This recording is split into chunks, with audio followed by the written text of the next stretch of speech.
Yan mga sir, to may bisita ako ngayon na na Toyota RAV4 2004 model. Ang issue nito mga sir, matagal bago gumana yung panel gauge. Oras mo na, nakabiyahe mo na si sir ng malayo daw bago pa gagana. Katulad kanina, nung naghatid daw siya ng anak niya sa school, blackout to. Tapos hanggang sa bago makarating dito sa amin, saka daw gumana. Yung pagdating niya kanina, nagano to eh. Dati daw flicker, patay sindi hanggang sa ganoon ang nangyari, nag-blackout na tapos matagal bago gumana. Yan, gumana sa kanina pagdating mga sir.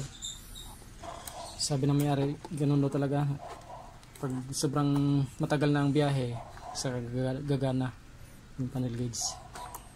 Hindi pa naman daw ito napabuksan, sabi ng may-ari. Kasi dinala daw ito sa, meron daw siyang pinuntahan na shop eh, para ipaayusan na to.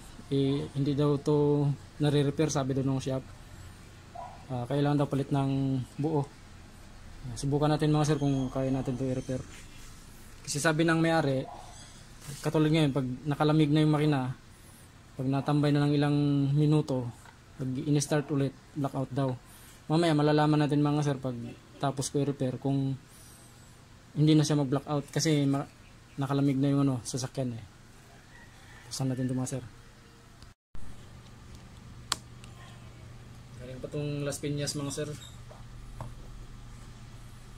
Malalaman natin ito mamaya kung mag-blackout pa rin pag after ko ito i-repair. Kasi sabi na may-ari, pag nakalamig na daw yung sasakyan, nag-blackout na daw ulit. Kahit hindi pa masyadong malamig, basta pag pinatay na daw yung sasakyan, pag yung start ulit, blackout na.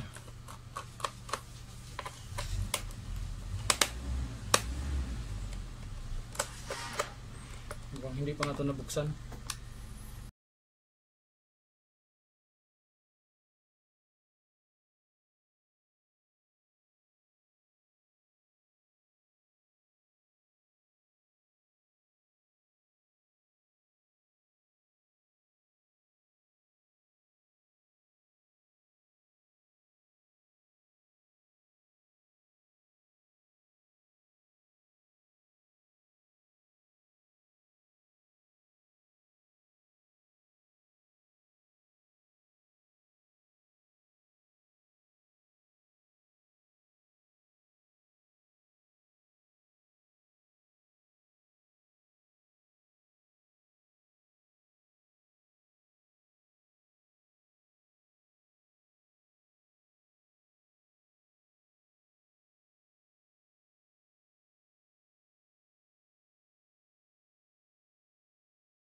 Binagalan ko talagang gawin to para mas lumamig pa yung yung makina. Sasabi ng may-ari pagka nakalamig daw, mag-blackout daw ulit. Yan, testing natin to mga sir. I-assemble ko na to. Ganito mga sir, yung ano, yung panel gauge ng RAV4 na 2004 to sir, no? 2004. Yan, galing pa si sir ng Las Piñas. Yan, ang issue kasi nito, blackout. May time na buong maghapon sir na blackout. Pero kanina dumating si sir, gumana, bigla daw. Habang nabiyahe ka sir, kanina biglang gumana. Pamula Las Piñas hanggang Imos, doon na nagka layo. Layo pa ng biniyahe din sir bago daw kanina bago pa gumana yung panel gauge eh. Minsan daw may time na kahit maghapon na gamitin ni sir yung sasakyan, ayaw pa rin daw. Pero ngayon okay na. Kahit nakalamig na siya, okay na siya. Ayos na, thank you boss Joey. Marami pang Ayan. Sarap papakan yung sensitive. Pakaramdam mo, parang pipiglas bigla. Sumisikat yan. Konting dapo ng paa mo, napiglas to eh. Oh, sarap eh. Yan. Yan, ayos na. Talagang buhat ng binili ko yan. Ano yan? Toyota RAV4. Yan. Maraming salamat. Thank you boss Joey. Maraming salamat din sir.